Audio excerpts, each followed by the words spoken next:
po kami mga kaibigan. Oh, hello kayo guys.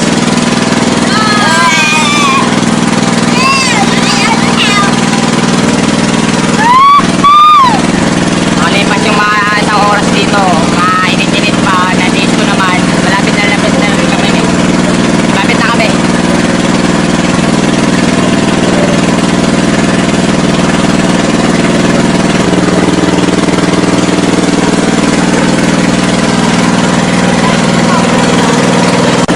Dito na po kami. Dito na po kami mga kaibigan. Ito na po yung pool. Kami po yung masaya at nandito na po kami sa pinuntahan namin. Ganda po ng view dito. Nandito po sila ate. At po kami. Yan po. Napakaganda pong view. Ayan na po. Yan po sila George. Si Junjun at si Bob. A while ago po, meron po nakitang isang napaka-rare na mamal dito sa saan po to?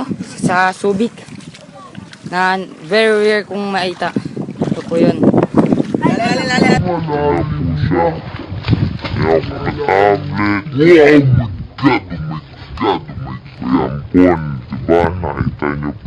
Yan po ang isang napaka-rare na mamal dito sa Subic. Ito po ang madalas na dinadayo. Ito po ang bird. Ibigan, may tatanungin po ako isang napakagaling na artista. Ano po ang masasabi nyo dito? Maganda po, maganda. Salamat Hindi na po. ako tubig. Mag-enjoy kayo. Salamat po, Jan Guloy. Kaibigan, dito po ngayon. Dito po ang isang napaka-rare white sand. Bye-bye! May part 2 pa.